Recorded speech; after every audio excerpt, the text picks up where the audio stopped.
어느 요양원 복도에서 한 여성의 외침이 울려 퍼졌습니다. 이건 명백한 범죄입니다. 당장 조사받으셔야 합니다. 말끔한 정장을 입은 원장은 요양보호사복을 입은 그녀를 비웃었습니다. 요양보호사 주제에 뭘 안다고 함부로 짓거리는 거야? 하지만 그녀의 손에는 결정적인 증거가 들려 있었습니다. 5년간 숨겨져 온 충격적인 진실이 담긴 서류였죠. 그날 이후 이 작은 요양원에서 시작된 파문은 전국을 뒤흔들었습니다. 그리고 그 중심에는 한 평범한 요양보호사가 있었습니다. 이야기는 6개월 전으로 거슬러 올라갑니다. 경기도 외곽의 한 요양원. 은빛동산 요양원이라는 이름의 이곳은 겉보기엔 평범한 시설이었습니다. 3층 건물에 입소자 80여 명, 직원은 요양보호사 15명과 간호사 3명, 그리고 행정직원들. 김미선은 이곳에서 5년째 일하는 요양보호사였습니다. 올해 53세. 일찍 남편을 여의고 혼자 2아이를 키워냈습니다. 큰아들은 대학을 졸업하고 작은 회사에 취직했고 딸은 고등학교 3학년이었습니다. 요양보호사 일은 힘들었지만 미선에게는 소중한 생계 수단이었습니다. 아침 6시면 출근해서 저녁 6시가 넘어서야 퇴근했습니다. 어르신들의 식사를 돕고 화장실 일을 보조하고 목욕을 시켜드렸습니다. 때로는 밤새 응급 상황에 대처하고 가족 같은 마음으로 돌봐드렸습니다. 입소자 중에는 박영수 할아버지가 계셨습니다. 82세의 박 할아버지는 치매 초기 증상이 있었지만 정신은 비교적 또렷한 편이었습니다. 미선은 박 할아버지를 특히 잘 챙겼습니다. 이유가 있었습니다. 25년 전 미선이 28이었을 때 남편이 교통사고를 당했습니다. 갑작스러운 사고로 남편은 중환자실에 입원했고 미선은 하루아침에 빚더미에 앉았습니다. 병원비며 생활비며 모든 게 막막했습니다. 그때 손을 내민 사람이 박영수 할아버지였습니다. 당시 박 할아버지는 작은 인쇄소를 운영하고 계셨습니다. 미선의 사연을 듣고 선뜻 일자리를 주셨고 병원비까지 보태주셨습니다. 힘들 때 서로 돕고 사는 게 사람 사는 세상 아니겠어요? 박 할아버지의 말씀이 아직도 귀에 생생했습니다. 그 덕분에 남편은 간신히 회복할 수 있었고 미선은 빚을 조금씩 갚아 나갔습니다. 하지만 남편은 후유증으로 3년 뒤 세상을 떠났고 미선은 홀로 2아이를 키워야 했습니다. 박 할아버지는 그 뒤로도 종종 미선을 도와주셨습니다. 아이들 학비가 부족할 때면 말없이 돈 봉투를 건네주셨고 명절 때면 쌀과 반찬을 챙겨주셨습니다. 나중에 형편 나아지면 천천히 갚으면 돼요.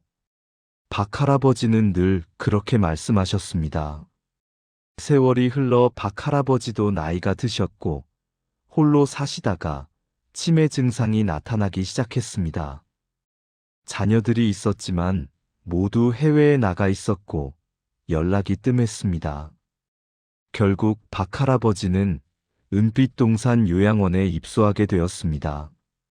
미선이 그곳에서 일하고 있다는 걸 알게 된 건 우연이었습니다. 입소 첫날, 박 할아버지는 미선을 알아보지 못했습니다. 치매로 기억이 흐려진 탓이었습니다. 하지만 미선은 박 할아버지를 단번에 알아봤습니다. 은인이셨습니다. 평생 잊을 수 없는 분이었습니다. 할아버지, 저예요. 미선이에요. 미선이 말했지만 박 할아버지는 고개를 갸웃했습니다. 미선이? 누구지? 내가 아는 사람인가? 가슴이 아팠지만 미선은 웃으며 대답했습니다. 괜찮아요, 할아버지. 제가 잘 모실게요. 그날부터 미선은 박 할아버지를 더욱 세심하게 돌봤습니다. 식사 때마다 옆에 앉아 천천히 드시도록 도왔고, 산책 시간엔 팔짱을 끼고 함께 걸었습니다. 박 할아버지도 미선을 편하게 여기는 것 같았습니다. 비록 과거는 기억하지 못했지만 미선의 따뜻한 손길은 마음 깊은 곳에서 느껴지는 듯 했습니다. 어느 날 오후, 미선은 박 할아버지 방을 청소하고 있었습니다. 침대 시트를 갈고 화장실을 닦고 창문을 열어 환기를 시켰습니다. 서랍을 정리하다가 낡은 수첩 하나가 눈에 띄었습니다. 검은색 가죽 표지의 오래된 수첩. 박 할아버지의 것인 듯 했습니다. 미선은 잠깐 망설였습니다. 개인 물건을 함부로 보는 건 예의가 아니었습니다. 하지만 호기심이 들었습니다. 살짝 펼쳐봤습니다. 수첩 안에는 빼곡한 글씨가 적혀 있었습니다. 날짜별로 기록된 일기 같았습니다. 2019년 3월 15일. 오늘 아들이 전화했다. 돈이 필요하다고 했다. 2019년 5월 2일. 통장에서 500만 원이 빠져나갔다. 내가 송금했나? 기억이 안 난다. 2019년 8월 10일. 요양원 원장이 서류에 사인하라고 했다. 무슨 서류인지 잘 모르겠다. 미선의 눈빛이 변했습니다. 뭔가 이상했습니다. 계속 읽어내려갔습니다. 2020년 1월 3일. 내 집이 팔렸다고 한다. 누가 팔았지? 나는 판 기억이 없는데. 2020년 4월 20일. 통장 잔액이 거의 없다. 분명 몇 천만 원 있었는데 어디로 간 거지? 미선의 손이 떨렸습니다. 이건 명백히 이상한 상황이었습니다. 치매 어르신의 재산이 본인 모르게 빠져나가고 있었던 것입니다. 수첩을 다시 제자리에 놓았습니다. 가슴이 두근거렸습니다. 박 할아버지뿐일까? 다른 어르신들도 마찬가지일까? 미선은 그날부터 요양원을 다른 눈으로 보기 시작했습니다. 며칠 뒤, 미선은 또 다른 이상한 점을 발견했습니다. 입소자 정순자 할머니의 방에서 약 봉지를 발견했는데 처방된 양보다 훨씬 적었습니다. 할머니, 약은 다 드셨어요? 미선이 물었습니다. 정할머니는 고개를 저었습니다. 아니, 간호사가 반만 주더라고. 반만요? 왜요? 모르지. 그냥 이만큼만 먹으라고. 나머지는 나중에 준다고 했어. 미선은 간호사실로 갔습니다. 간호사 이수정에게 물었습니다. 수정 씨, 정순자 할머니 약을 반만 드린 거예요? 이수정은 잠깐 당황한 표정을 지었습니다. 아, 그거요? 원장님 지시예요. 약값 절감하라고 해서요. 하지만 처방대로 드셔야 하는 거 아닌가요? 저도 그렇게 생각하는데. 원장님이 워낙 강하게 말씀하셔서요. 이수정도 불편한 기색이었습니다. 미선은 더 캐묻지 않았습니다. 하지만 마음속에 의심이 쌓여갔습니다. 저녁 무렵 원장실에서 불빛이 새어나왔습니다. 미선은 복도를 지나가다가 원장과 행정실장의 대화를 엿듣게 되었습니다. 문이 살짝 열려 있었습니다. 이번 달에도 50만 원씩 입소자 통장에서 빼세요. 원장 김태수의 목소리였습니다. 80명이니까 4천만 원. 관리비 명목으로 처리하면 돼요. 하지만 원장님, 이미 지난달에도 뺐잖아요. 가족들이 알면 어떡하죠? 행정실장의 걱정스러운 목소리였습니다. 가족들이 뭘 알겠어요? 대부분 연락도 안 하잖아요. 어차피 치매 있는 어르신들이고. 그래도 됐어. 시키는 대로만 해요. 당신도 보너스 챙겨줄 테니까. 미선은 숨을 죽였습니다. 등골이 오싹했습니다. 이건 명백한 횡령이었습니다. 조용히 그 자리를 떠났습니다. 복도 끝까지 걸어가 화장실에 들어가 물로 얼굴을 씻었습니다. 거울 속 자신의 얼굴이 창백하게 보였습니다. 어떻게 해야 할까? 신고해야 할까? 하지만 미선에게는 잃을 게 너무 많았습니다. 이 일자리를 잃으면 딸의 대학 등록금은 어떻게 마련하나? 생활비는요? 집 월세는요? 미선은 고민에 빠졌습니다. 집으로 돌아가는 버스 안에서 창밖을 멍하니 바라봤습니다. 거리의 불빛들이 흐릿하게 번졌습니다. 집에 도착하니 딸 지은이가 공부를 하고 있었습니다. 엄마 오셨어요? 응, 밥은 먹었어? 네, 언니가 해줬어요. 큰딸 지연이가 부엌에서 나왔습니다. 엄마 고생 많으셨어요. 저녁 데워드릴게요. 고마워. 미선은 식탁에 앉아 딸들이 차려준 밥을 먹었습니다. 김치찌개와 계란말이. 소박하지만 따뜻한 식사였습니다. 엄마, 피곤해 보여요. 지은이가 걱정스럽게 물었습니다. 아니야, 괜찮아. 너는 공부 잘 되고 있어? 네, 수능 준비 잘하고 있어요. 미선은 억지로 웃으며 고개를 끄덕였습니다. 하지만 속으로는 오늘 본 것들이 머릿속을 맴돌았습니다. 밤늦게 잠자리에 누웠지만 잠이 오지 않았습니다. 천장을 바라보며 계속 고민했습니다. 박할아버지의 얼굴이 떠올랐습니다. 25년 전 가장 힘들었을 때 손을 내밀어 주셨던 그분. 지금 그분의 재산이 누군가에게 빼앗기고 있는데 미선은 모른 척해야 하는 걸까? 새벽이 되어서야 미선은 결심했습니다. 증거를 모으기로. 신고하려면 확실한 증거가 필요했습니다. 다음 날부터 미선은 조심스럽게 움직이기 시작했습니다. 입소자들의 방을 청소하며 혹시 모를 단서를 찾았습니다. 통장 사본이나 계약서 같은 것들이 있는지 살펴봤습니다. 최 씨 할머니 방에서 은행 거래 내역서를 발견했습니다.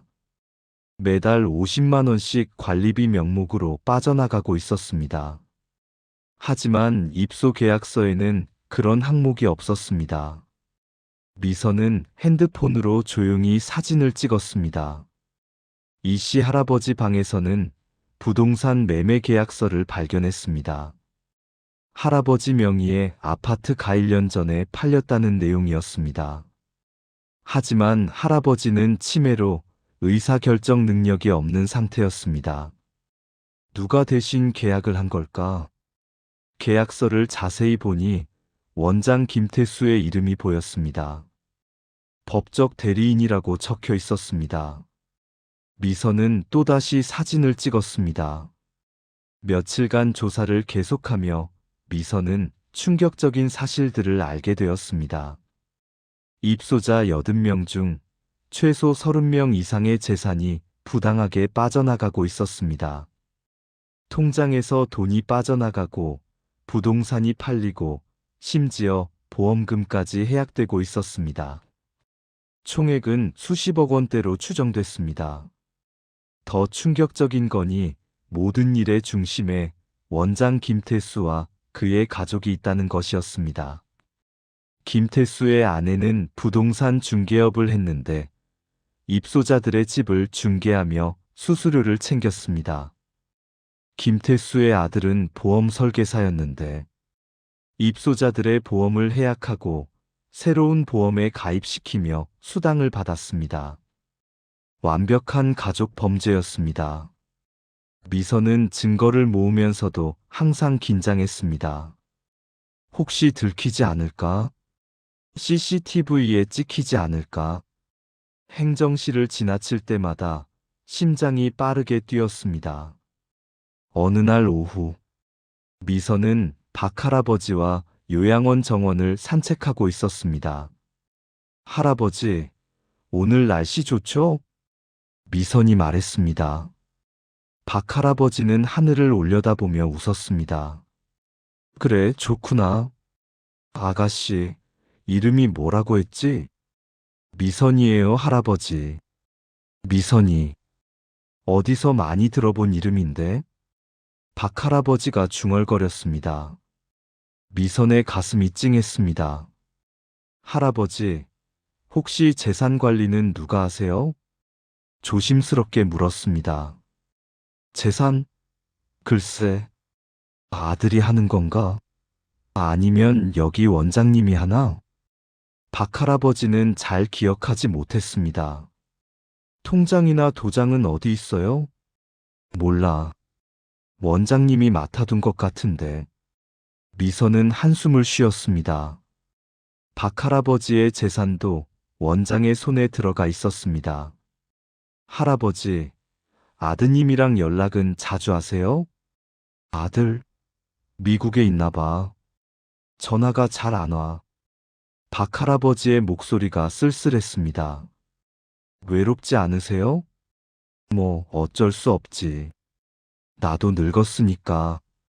미선은 박할아버지의 손을 꽉 잡았습니다. 제가 옆에 있을게요. 박할아버지가 미선을 보며 희미하게 웃었습니다. 고맙네. 그날 저녁, 미선은 동료 요양보호사 강수진과 대화를 나눴습니다. 수진은 미선보다 나이가 어렸지만 이곳에서 3년째 일하고 있었습니다. 수진 씨, 여기서 일하면서 이상한 점 못 느꼈어요? 미선이 조심스럽게 물었습니다. 수진은 주위를 살피며 작은 목소리로 대답했습니다. 이상한 점이요? 사실 있긴 해요. 어떤 거요? 가끔 어르신들이 돈이 없어졌다고 하세요. 근데 원장님은 치매 때문에 착각하신다고만 하고. 그것 말고 또요? 약을 줄이라는 지시도 있고요. 식비도 점점 줄어들고 있어요. 수진도 불편함을 느끼고 있었습니다. 혹시 신고 같은 거 생각해 본 적 없어요? 미선의 질문에 수진은 고개를 저었습니다. 생각은 해봤는데 일자리 잃을까봐 무서워요. 저도 먹고 살아야 하잖아요. 미선은 이해했습니다. 자신도 같은 고민을 하고 있었으니까. 만약 누가 신고하면 도와줄 수 있어요? 미선이 물었습니다. 수진은 잠시 망설이다가 대답했습니다. 증거가 확실하면요. 저도 목격한 거 증언할 수는 있어요. 미선은 고개를 끄덕였습니다. 혼자가 아니라는 게 다행이었습니다. 며칠 뒤, 미선은 결정적인 증거를 발견했습니다. 야간 근무 중이었습니다. 새벽 2시쯤, 원장실 앞을 지나가는데 불이 켜져 있었습니다. 이상했습니다. 이 시간에 원장이 있을 리 없었는데, 조심스럽게 문 쪽으로 다가갔습니다. 문이 살짝 열려 있었습니다.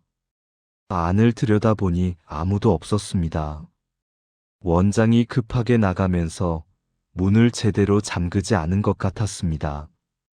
미선은 잠깐 망설였습니다. 들어가야 할까? 들어가면 안 될까? 하지만 이런 기회는 다시 오지 않을 것 같았습니다. 심호흡을 하고 조용히 안으로 들어갔습니다. 책상 위에는 서류들이 어지럽게 놓여 있었습니다. 하나하나 확인했습니다. 입소자 명단, 통장 사본들, 부동산 계약서, 그리고 한쪽 구석에 노트북이 켜져 있었습니다. 화면을 보니 엑셀 파일이 열려 있었습니다. 미선은 가까이 다가가 화면을 읽었습니다. 제목은 수익관리였습니다. 입소자별로 빼낸 금액과 날짜가 상세하게 기록되어 있었습니다. 박영수 할아버지의 이름도 보였습니다. 지난 3년간 총 8천만 원이 빠져나갔다고 적혀 있었습니다. 미선의 손이 떨렸습니다. 핸드폰을 꺼내 화면을 사진으로 찍었습니다. 여러 장을 찍었습니다. 그때 복도에서 발소리가 들렸습니다. 미선은 화들짝 놀라 재빨리 원장실을 나왔습니다. 야간 순찰 중인 경비원이었습니다. 미선 씨, 여기서 뭐해요? 경비원이 물었습니다. 아, 어르신 한 분이 복도에서 배회하시길래 찾고 있었어요. 미선이 재빨리 대답했습니다. 그래요? 제가 같이 찾아볼까요? 아니에요. 이미 방으로 모셨어요. 그럼 됐네요. 조심히 다니세요. 경비원이 지나갔습니다. 미선은 가슴을 쓸어내렸습니다. 간신히 위기를 넘긴 것입니다. 다음 날 아침, 미선은 출근하자마자 원장에게 불려갔습니다. 원장실에 들어가니 원장과 행정실장이 앉아 있었습니다. 앉으세요. 원장의 목소리가 차갑게 울렸습니다. 미선은 불안한 마음으로 앉았습니다. 미선 씨, 어젯밤 애제 방에 들어왔어요? 원장이 바로 물었습니다. 미선의 심장이 빠르게 뛰었습니다. 아니요, 저는 CCTV에 다 찍혔어요. 복도에서 제 방 쪽으로 가는 거. 원장이 노트북 화면을 돌려 보여줬습니다. 화면에는 미선이 원장실 쪽으로 걸어가는 모습이 보였습니다. 하지만 다행히 안으로 들어가는 장면은 찍히지 않았습니다. 문 앞까지 갔다가 그냥 돌아왔어요. 노크하려다가 불이 꺼져 있길래 그냥 갔어요. 미선이 재빨리 변명했습니다. 왜 제 방에 와요? 급여 관련해서 여쭤볼 게 있었는데 너무 늦은 시간인 것 같아서 다음에 하려고 그냥 갔어요. 원장은 미선을 의심스럽게 바라봤습니다. 앞으로 근무 시간 외에는 사무실 쪽에 얼씬도 하지 마세요. 알았죠? 네, 죄송합니다. 미선은 고개를 숙였습니다. 가봐도 돼요. 원장이 손을 흔들었습니다. 미선은 재빨리 밖으로 나왔습니다.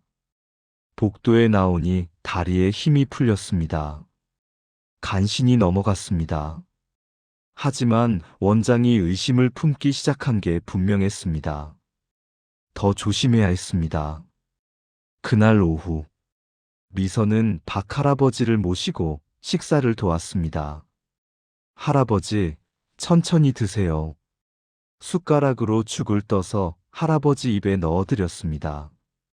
박 할아버지가 갑자기 미선의 손을 잡았습니다. 아가씨.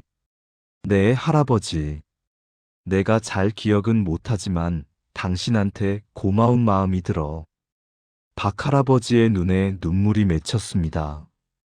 이렇게 잘 챙겨주는 사람이 없거든. 미선의 눈시울도 뜨거워졌습니다. 할아버지가 제게 더 고마운 분이세요. 미선이 말했습니다. 박 할아버지는 고개를 갸웃했습니다. 내가? 왜? 예전에 저한테 큰 도움을 주신 적이 있어요. 그래? 언제? 오래전이에요. 할아버지는 기억 못하셔도 괜찮아요. 저는 평생 잊지 않을 거예요. 박 할아버지가 미선의 손을 꽉 쥐었습니다. 고맙네. 정말 고마워. 두 사람은 한참을 말없이 앉아 있었습니다. 저녁이 되어 미선은 집으로 돌아갔습니다. 버스 안에서 핸드폰에 저장된 사진들을 다시 봤습니다. 증거는 충분했습니다. 이제 신고할 때가 온 것 같았습니다. 하지만 여전히 두려웠습니다. 신고하면 원장은 미선을 해고할 게 분명했습니다. 그러면 생계는 어떻게 될까? 집에 도착해 딸들과 저녁을 먹었습니다. 엄마, 이거 보세요. 지은이가 합격 통지서를 보여줬습니다. 대학 수시 합격했어요. 정말? 우리 지은이 대단하다. 미선은 딸을 껴안았습니다. 하지만 속으로는 등록금 걱정이 앞섰습니다. 수천만 원을 어떻게 마련할까? 그날 밤, 미선은 오랫동안 고민했습니다. 침대에 누워 천장을 바라보며 생각에 잠겼습니다. 신고하면 일자리를 잃을 것입니다. 신고하지 않으면 양심의 가책이 남을 것입니다.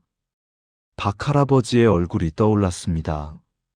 25년 전, 가장 힘들었을 때 망설이지 않고 도와주셨던 그분. 이제는 미선이 그분을 도와야 할 차례였습니다. 새벽이 되어 미선은 결심했습니다. 신고하기로. 다음 날 아침, 미선은 지역 경찰서를 찾아갔습니다. 출근 전 이른 시간이었습니다. 민원실에 앉아 경찰관에게 상황을 설명했습니다. 요양원에서 입소자 재산을 횡령하고 있습니다. 미선의 말에 경찰관이 진지한 표정으로 물었습니다. 증거가 있나요? 미선은 핸드폰을 꺼내 사진들을 보여줬습니다. 통장 거래 내역, 계약서, 엑셀 파일. 경찰관은 사진들을 확인하며 고개를 끄덕였습니다. 확실한 증거네요. 진술서를 작성해 주세요. 미선은 떨리는 손으로 진술서를 작성했습니다.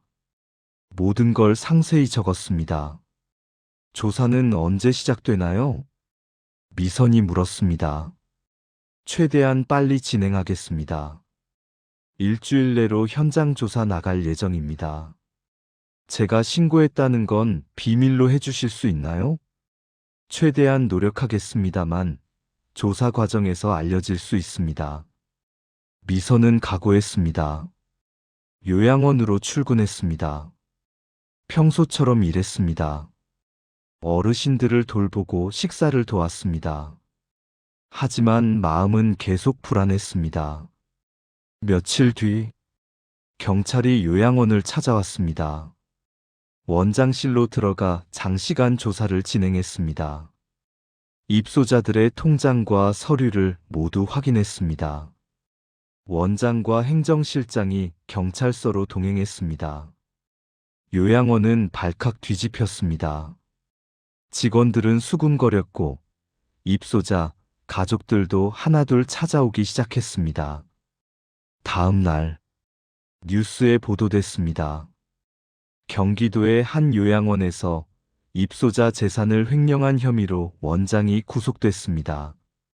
미선은 텔레비전을 보며 복잡한 심경이었습니다. 드디어 진실이 밝혀졌습니다. 하지만 두려움도 컸습니다.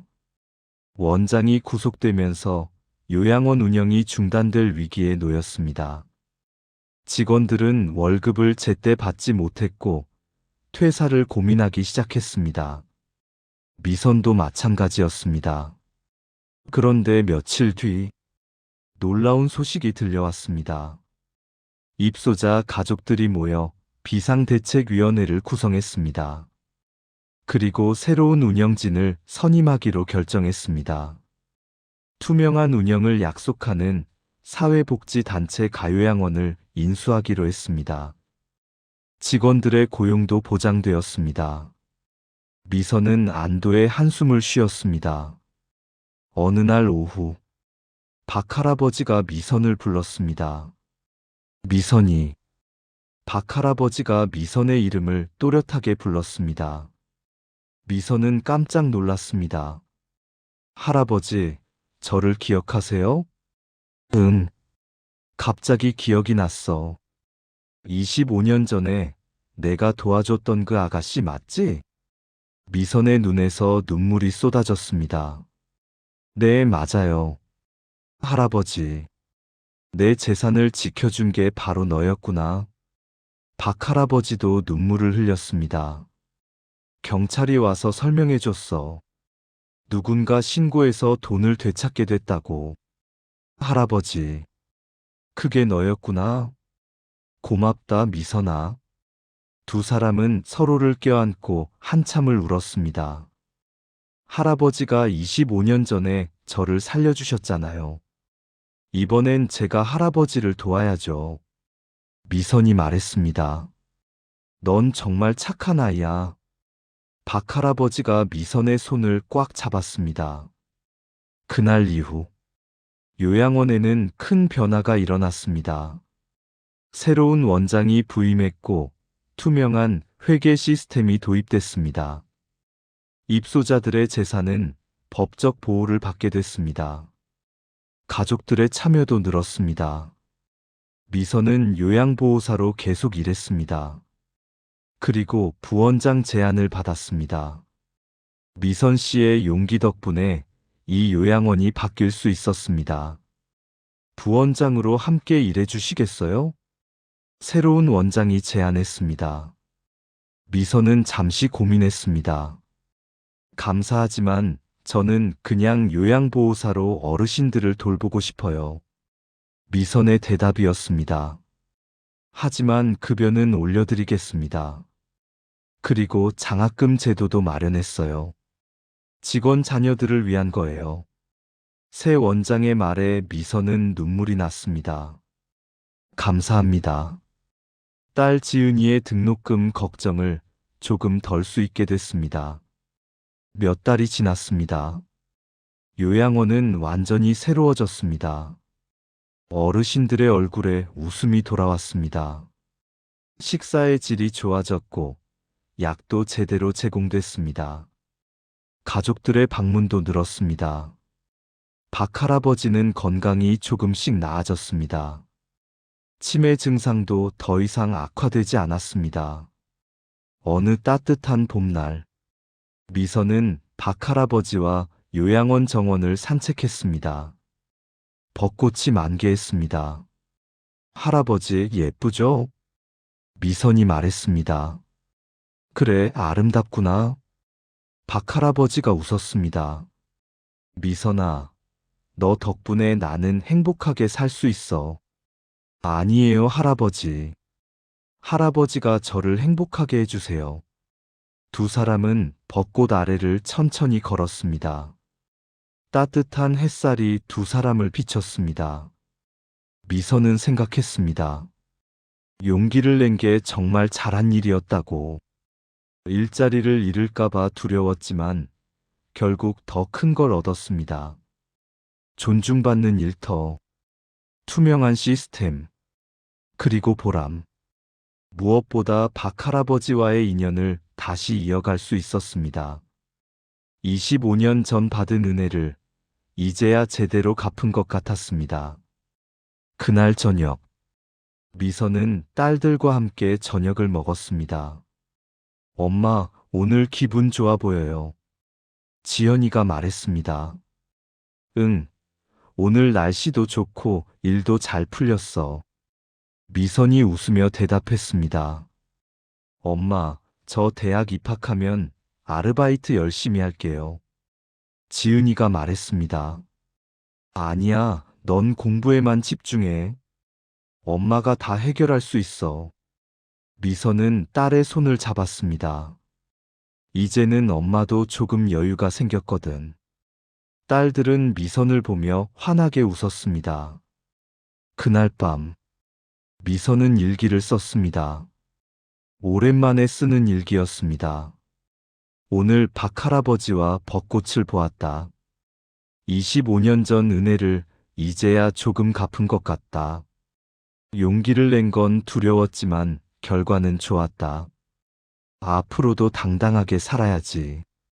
미선은 일기장을 덮고 창밖을 바라봤습니다. 밤하늘에 별이 빛나고 있었습니다. 작지만 또렷하게 빛을 내고 있었습니다. 미선도 그런 사람이 되고 싶었습니다. 작아도 괜찮으니 제 빛을 내는 사람. 누군가에게 도움이 되는 사람. 그렇게 살아가고 싶었습니다. 이 이야기를 통해 우리는 질문해 볼 수 있습니다. 내가 미선의 입장이었다면 과연 용기를 낼 수 있었을까요? 생계와 정의 사이에서 어떤 선택을 했을까요? 정답은 없습니다. 누구나 먹고 살아야 하고 가족을 책임져야 합니다. 하지만 때로는 용기가 필요한 순간이 옵니다. 그 순간 우리가 어떤 선택을 하느냐가 우리 인생을 정의합니다. 미선은 두려웠지만 용기를 냈습니다. 그리고 그 용기는 많은 사람들을 구했습니다. 박할아버지뿐만 아니라 30명이 넘는 어르신들의 재산과 존엄을 지켰습니다. 요양원의 시스템도 바꿨습니다. 무엇보다 자신의 양심을 지켰습니다. 우리 주변에도 미선이 같은 사람들이 있습니다. 부당함을 목격하고도 참고 견디는 사람들. 신고하고 싶지만 두려워서 망설이는 사람들. 그들에게 이 이야기가 작은 용기가 되길 바랍니다. 혼자가 아니라는 것. 용기를 내면 세상이 조금씩 변한다는 것. 때로는 작은 불씨 하나가 큰 불을 일으킬 수 있다는 것. 그리고 당신도 그 불씨가 될 수 있다는 것을 기억해 주시길 바랍니다. 이 이야기는 여기까지입니다. 여러분은 지금 어떤 선택의 순간에 서 계신가요? 무엇이 두렵고 무엇이 옳다고 생각하시나요? 천천히 생각해 보시길 바랍니다. 그리고 용기를 내셨으면 좋겠습니다. 작은 용기가 큰 변화를 만듭니다. 당신의 용기가 누군가의 인생을 바꿀 수 있습니다. 오늘도 묵묵히 자리를 지키며 옳은 일을 하려 애쓰는 모든 분들께 깊은 존경을 보냅니다. 그리고 언젠가 용기가 필요한 순간이 온다면 미선을 떠올려 주세요. 평범한 요양보호사였지만 비범한 용기를 낸 그녀를. 여러분도 할 수 있습니다. 감사합니다. 인생과 사연이었습니다.